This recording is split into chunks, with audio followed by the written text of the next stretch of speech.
and welcome. You're watching Newsx and I'm Megha Sharma. In a heartbreaking incident in Mumbai, a best bus has mowed down pedestrians waiting near the Bhandup railway station. The accident left 4 people dead and at least 9 people injured, causing panic in the heavily crowded area.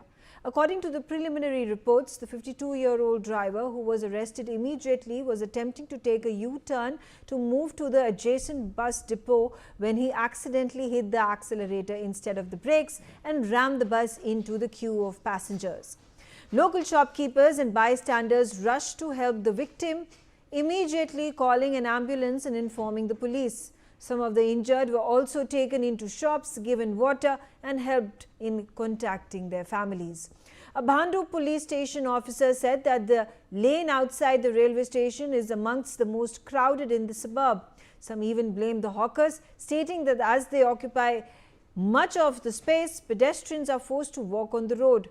This is the second accident involving Mumbai's civic-run transport body BEST, with another incident that took place last December that killed 9 people and injured 37.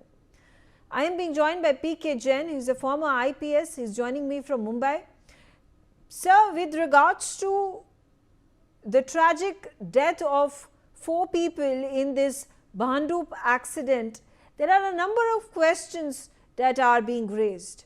With regards to the Bhandup area, that was where even the minibuses had been stopped from operating because of the same reasons. The area is congested, the roads are narrow, there is a difficulty in turning radius, in operating in, when you're turning the bus, taking a U-turn or taking a right or a left, it is highly inconvenient. And after the municipal corporation, the BEST authorities found out that there is a lack of buses after the mini buses were cancelled for all these reasons, all these safety concerns and risks. They started off by deploying mini buses, which are much bigger in size than mini buses, and this incident has taken place now in Bhandup. Who should be blamed for it? Namaskar, thank you very much. My condolences to the deceased and their families.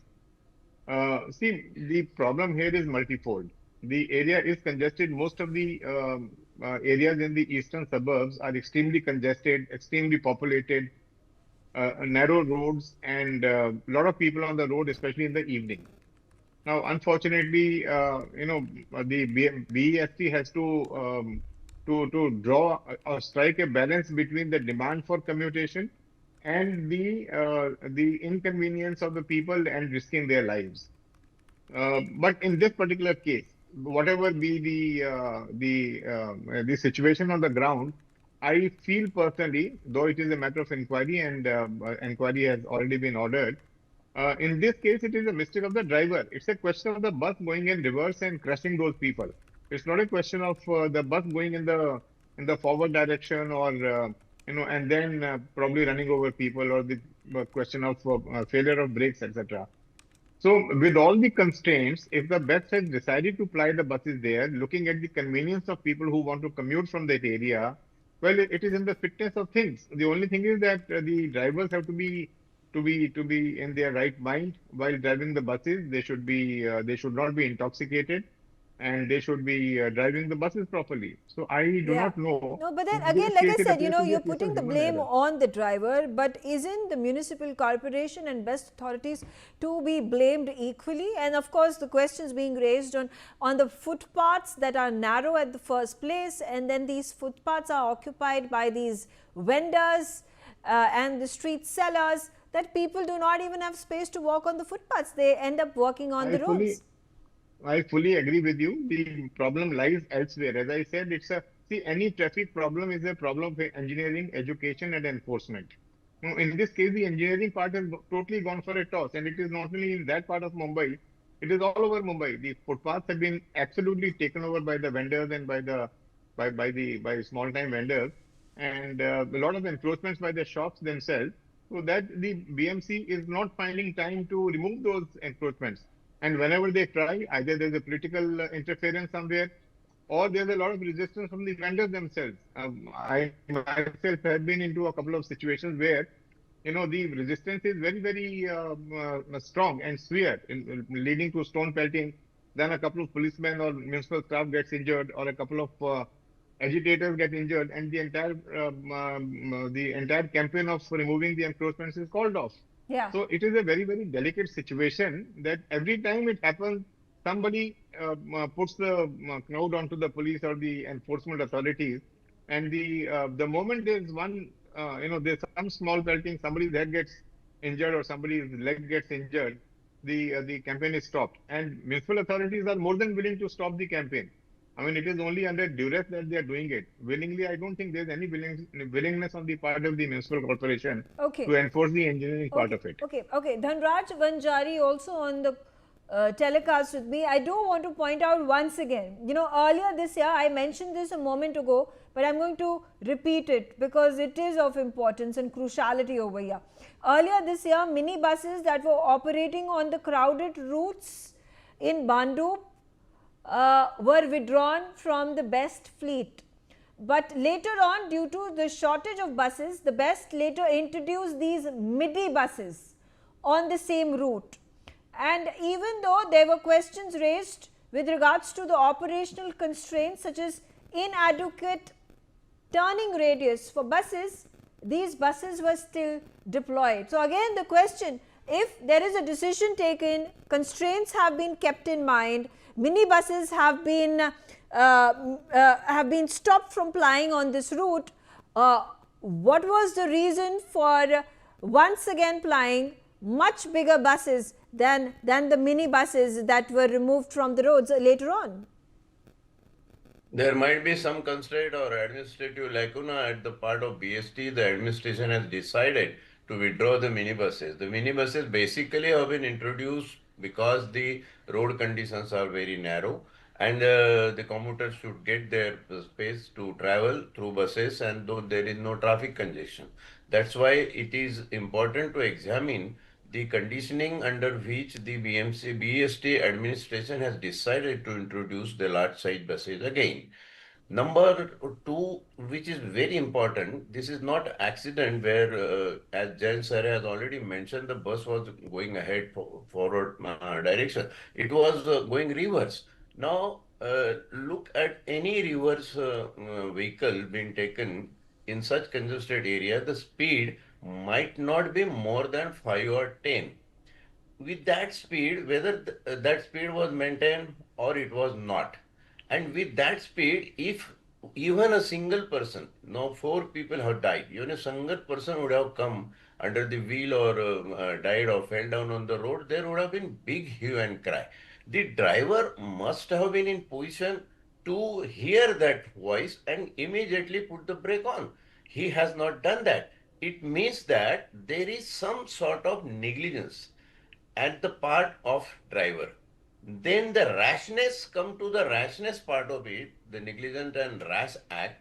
The rashness is certainly there on the part of driver, because after hearing the commotions, he kept on taking the vehicle reverse back without understanding the situation that there might be some people on the road, they may come under the vehicle or under the tire. So he would have taken that precaution. So according to me, it's a simple case of rash and negligent act killing the people. Now comparing the responsibilities, as you are asking, who is the person should be held responsible? Which are the institutes which can be held responsible? I would say, number one, the indisciplined fashion of growing indisciplined fashion of Mumbaikars. The people have left all ethics, morals. They are tremendously crowding the places like on footpath, hawkers, the commuters, here and there, and everyone is in hurry, as if everyone wants to go in a race against other. That kind of indisciplined life is at the center. Number two, BST definitely the administration who have introduced this kind of buses, and number three and last is the rash and negligent act on the part of the driver, which is certain. PK Jain, quickly coming to you. Now, are we going to just shrug our shoulders and feign helplessness because, our roads are congested, we are overpopulated. We are a population of 150 crore people, and therefore nothing can be done about it. People are dying. People died last year as well in a similar incident that taken place in a bus accident in Mumbai. But the value of life in India, of human life in India, is very less. So are we, again the question, because we are so populated, because our streets are so narrow, because measures are not taken to ensure that our footpaths are clean from vendors and hawkers plying over there, encroaching upon those spaces, so nothing really can be done. We'll just have to express condolences and condole the incident and move on with our lives. Actually, you hit the nail on the head. Honestly, if you ask me, Dhanraj has very categorically stated that it is the people also who are responsible for this kind of an accident. Now, it happened on a road which is extremely crowded, where the buses are plying. Everybody knows the constraints of walking on the road. It's a fact. I mean, there's nothing much that one can do to change it unless there's a absolutely sweeping, somebody decides to be extremely unpopular. A political leader decides to be extremely unpopular with the people and then decides to clean up the whole system. Then only probably this kind of a thing can be done. And that not being an eventuality, people are dying on the tracks every day. People cross the tracks in a very irresponsible manner and get crushed by the trains.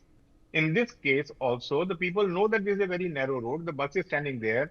And one has to be careful. In fact, when I walk on the road, I am 50% of the time I'm aware of the fact that my accident may not be caused because of my mistake. It is caused by the person who's coming from the other side. So it is, in fact, the onus lies on everybody. It lies on the BMC. It lies on BEST, which should be flying smaller buses. It lies on the public also, because they have to be extremely careful given the circumstances at the scene. They should be extremely cautious and careful while crossing the road, standing on the road. Be aware all the time that some accident may happen. Now that unfortunately does not happen, and we live on with this life. Accidents will keep on happening in Mumbai and at places like MBA, where I'm making a very, very blunt statement. Accidents in this kind of a scenario will keep on happening. We'll just bereave them for the time being and carry on with our lives. That's what the reality of life today. Yeah, which is also unfortunate. It's gut-wrenching. Coming back to you, Dhanraj Vanjari.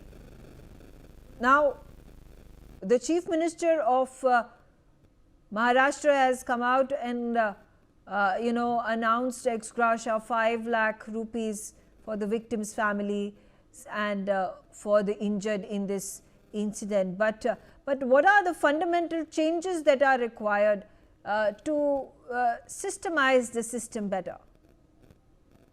Systemize the system better is to educate the people and make them more disciplined. The Chief Minister has announced the help of 5 lakhs to deceased people. It is just an inevitable political announcement. They have to do it, looking into the elections and this thing. Let us not bring that issue here. Here the issue is who is responsible. Today in all Mumbai's paper, a very bold statement has been made by Deputy Commissioner of Police Traffic from Thane district. And he said that breaking the law is a matter of pride in this area. This is not that area. This is all over the state, all over the country. If you jump up the signal, you take pride into that. बहुत ज़्यादा होशियारी कर लिया. Like that, if this sense of indiscipline goes, what kind of life you are having with yourself? Now, he reported in his report that out of 226 deaths in 1 year, 109 are the pedestrian. The remaining are two-wheeler drivers, bikers. Now, you look at this statistic, it shows that how indisciplined a public human life is going all the through. And it need to be taken care on individual level and equally on the institutional level. It is easy to blame the institute, BMC ne ye nahi kiya, BST has not done that and they should have, they would have. Apart from that, as sir has categorically mentioned, Jain sir has categorically mentioned, what about your own safety? If you are not conscious of your own life, it can be your death. then who can help you? As if you are inviting it. Avoid it. Try to avoid it. The Right. crowd, the places. Something must be taken into conscious of a general public, I would like to say. Yeah, absolutely. Okay, I'm out of time. I thank both of you for joining me, sharing your views on this unfortunate incident that has taken place.